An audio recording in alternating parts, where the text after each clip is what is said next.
Bismillahirrahmanirrahim. Assalamualaikum warahmatullahi wabarakatuh. Alhamdulillahirabbil alamin wa bihi nasta'in wa ala umuri dunya waddin.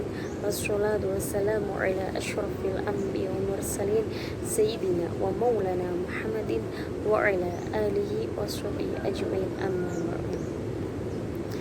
Kepada yang terhormat Bapak Rosidi selaku dosen pengampu mata kuliah Perencanaan Pembelajaran Bahasa Arab, kami dari kelompok 9 akan mempresentasikan makalah yang berjudul Pengembangan Rencana Pelaksanaan Pembelajaran.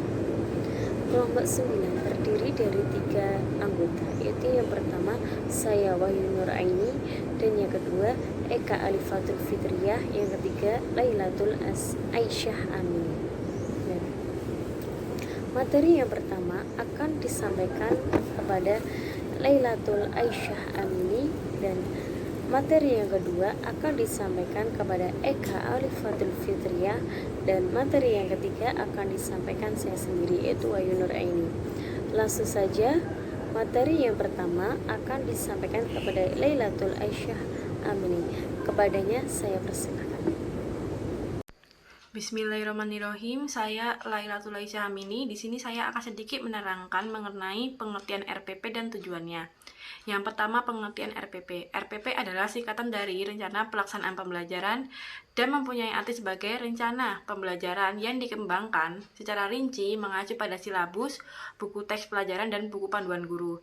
Atau bisa diartikan sebagai rencana kegiatan pembelajaran tatap muka untuk satu pertemuan atau lebih. Dikembangkan dari silabus untuk mengarahkan kegiatan pembelajaran peserta didik dalam upaya mencapai kompetensi dasar atau KD. Yang kedua adalah tujuan dari RPP.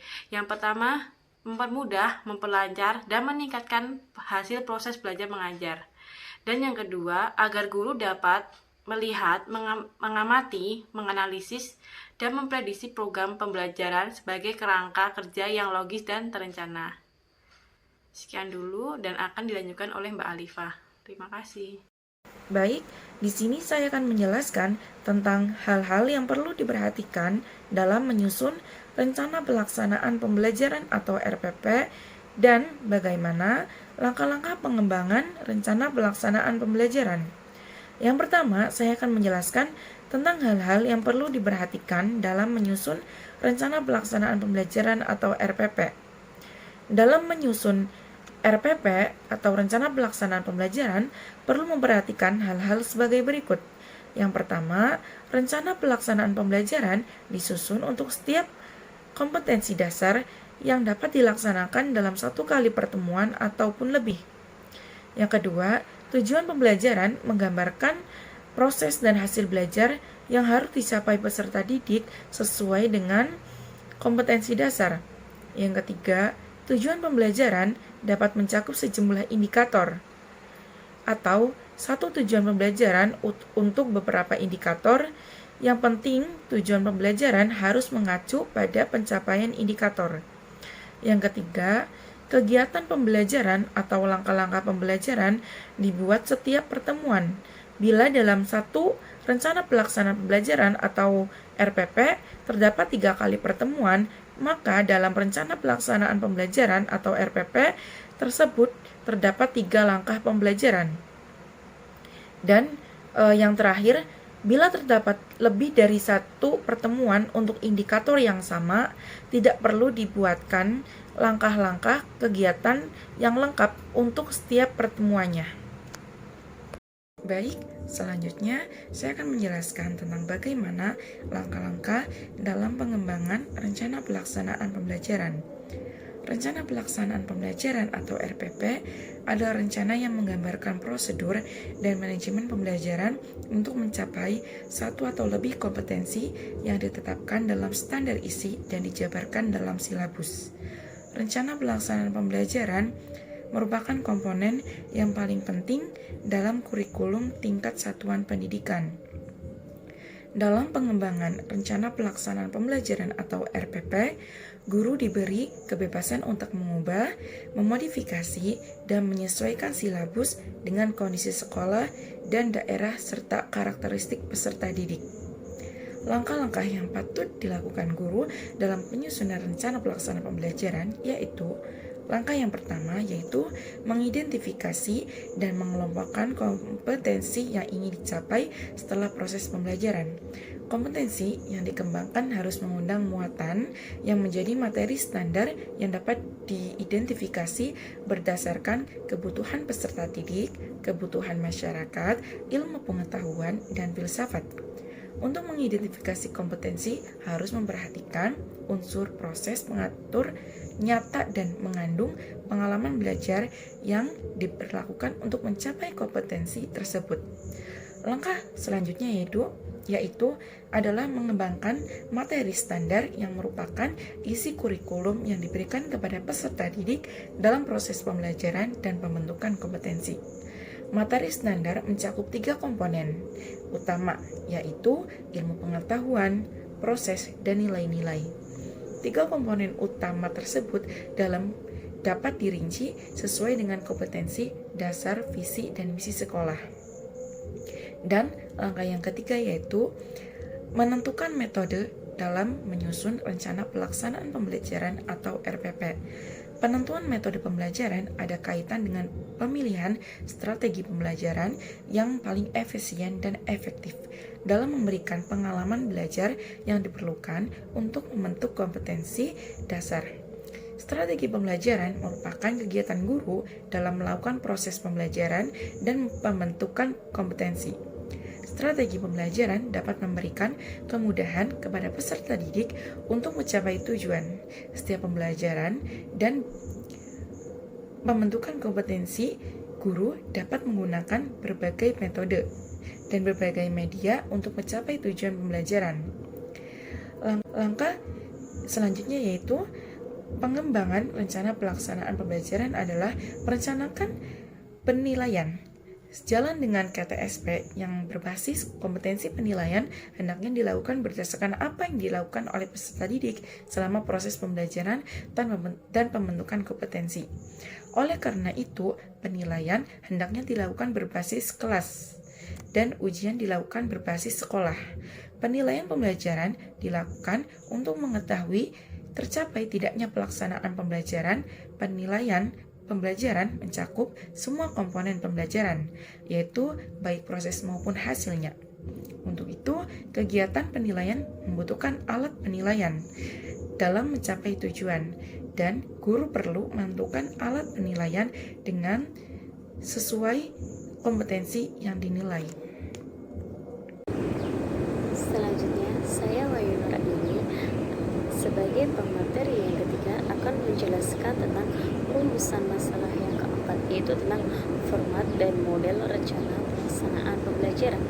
Setiap pendidikan pada satuan pendidikan berkewajiban untuk menyusun rencana pelaksanaan pembelajaran secara lengkap dan sistematis agar pembelajaran berlangsung secara interaktif, inspiratif, menyenangkan, dan menantang serta memotivasi peserta didik untuk berpartisipasi aktif serta memberikan ruang yang cukup bagi prakarsa, kreativitas, dan kemandirian sesuai dengan bakat, minat, dan perkembangan fisik serta psikologis peserta didik. Komponen untuk menyusun rencana pelaksanaan pembelajaran itu minimal mencakup sebagai berikut, yaitu yang pertama tentang tujuan pembelajaran, materi ajar, metode pembelajaran, sumber belajar, dan penilaian hasil belajar. Minimal itu mencakup 5 komponen. Langsung saja saya akan menjelaskan tentang format rencana pelaksanaan pembelajaran. Yang pertama, kita menulis judulnya dulu di atas tentang rencana pelaksanaan pembelajaran. Selanjutnya kita akan mengisi tentang nama sekolah. Kita mengisi identitas nama sekolah seperti Madrasah Aliyah Nurul Huda Semarang itu. Selanjutnya kita menulis mata pelajaran bahasa Indonesia seperti itu contohnya. Selanjutnya kita akan menulis kelas atau semester seperti kelas 10 semester genap Seterusnya kita menunggu kelas 10 semester genap tahunnya jangan lupa tahun 2021 seperti itu. Selanjutnya kita akan menulis tentang pertemuan keberapa seperti pertemuan kedua. Selanjutnya tentang alokasi waktu. Alokasi waktunya itu diisi jumlah jam pelajaran hasil analisis program semester. Seperti alokasi waktu seperti 90 menit atau 60 menit seperti itu. Selanjutnya tentang standar kompetensi. Itu tentang kompetensi intinya itu ditulis tentang disalin dari kompetensi inti yang tertuang pada lampiran Permendikbud nomor 120 atau berapa tentang kurikulum Madrasah Aliyah 2013 dan 2021 untuk pengetahuan dan keterampilan. Selanjutnya tentang kompetensi dasar. Kompetensi dasarnya itu kompetensi dasar disalin dari lampiran Permendikbud nomor 120 tentang kurikulum Madrasah Aliyah dan Dirjen nomor 30 atau tentang mata pelajaran bahasa Indonesia dan kompetensi dasar program keahlian dan kompetensi keahlian Madrasah Aliyah. Rumusan kompetensi dasarnya ditulis untuk kompetensi dasar dari pengetahuan dan kompetensi dasar dari keterampilan. Dirumuskan sesuai kaidah pengembangan IPK atau KD.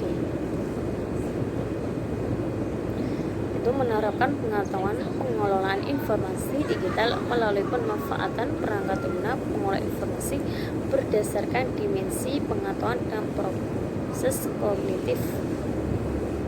Maka IPK dan KD pengetahuan di atas berikut tentang seperti menjelaskan simbol yang digunakan pada komunikasi daring online. Kita menjelaskan tentang komunikasi daring online, menjelaskan tentang pengertian komunikasi daring online, mendeskripsikan jenis-jenis komunikasi daring online seperti itu, dan yang terakhir yaitu tentang indikator pencapaian kompetensi. Itu menentukan teknik komunikasi daring online yang akan digunakan sesuai jenis alat yang disediakan, dan juga hasil pengolahan informasi digitalnya. Dan selanjutnya itu setelah kita menulis tentang identitas sekolahnya, mata pelajarannya, waktunya, kompetensinya, indikatornya, selanjutnya kita menulis tentang tujuan pembelajarannya, materi ajarnya, metode pembelajaran, langkah-langkah pembelajaran, alat atau sumber belajarnya, dan penilaian. Yang pertama kita akan menulis tentang tujuan pembelajaran.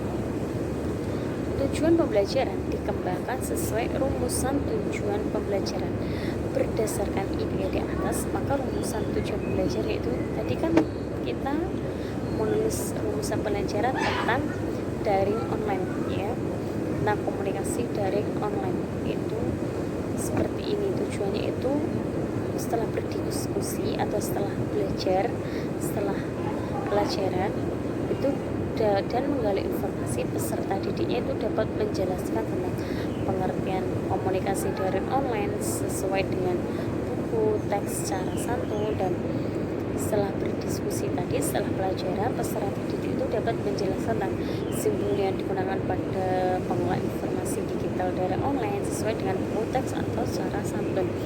Dan setelah berdiskusi tadi, peserta didik juga dapat menjelaskan tentang pengelolaan informasi digital melalui komunikasi daring online dengan santun. Dan tujuannya itu mencakup banyak yang baik-baik tentang setelah melakukan proses pembelajaran. Dan selanjutnya itu tentang materi pembelajaran. Materi pembelajarannya itu mencakup tentang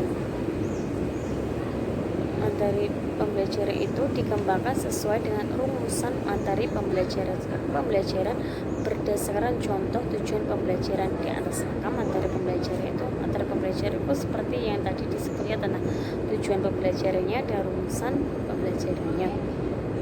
Itu kita dapat materi belajarnya bisa diisi tentang pengertian komunikasi dari online, simbol pada digital dari online, jenis komunikasi dari online, dan kebutuhan pokok fasilitas komunikasi dari online, dan cara melakukan komunikasi dari online.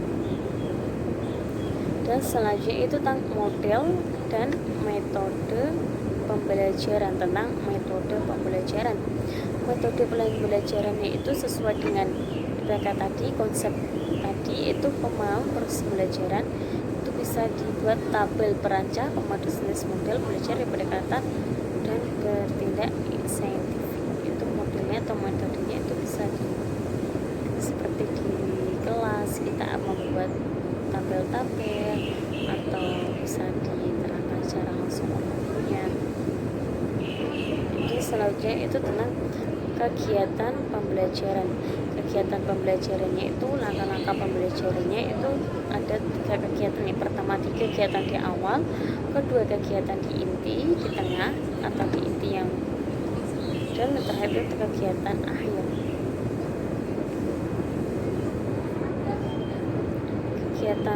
Kegiatan awalnya itu guru mengkondisikan suasana belajar yang menyenangkan. Guru itu mengkondisikan peserta didiknya agar pembelajarannya itu dilaksanakan secara senang dan mendiskusikan kompetensi yang telah dipelajari dan dikembangkan sebelumnya terkait dengan kompetensi yang akan dipelajari. Yaitu bisa membahas materi pembelajaran yang telah dilalui, materi yang kemarin, atau sudah menceritakan materi yang akan diajarkan. Itu menyampaikan kompetensi yang akan dicapai dan manfaatnya bagi kehidupan. Dikasih tahu tentang manfaat apa yang telah kita belajar ini. Dan kegiatan intinya itu diisi dengan kegiatan siswa dan guru dapat mengikuti urutan sintaks model belajar dipadukan dengan pendekatan proses berpikir dan bertindak saintifik.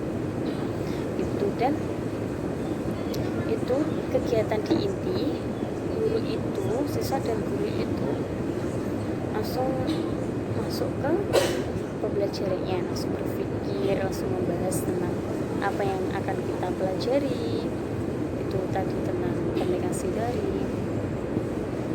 dan kegiatan tersebut itu tidak harus dilakukan sekali pertemuan, tidak, dan tetapi disesuaikan dengan karakteristik materi yang akan dibahas. Seperti apabila pertemuan kedua ini tidak bisa dilakukan hari ini, tidak bisa selesai karena waktunya sudah selesai, bisa dilanjutkan dengan pertemuan selanjutnya.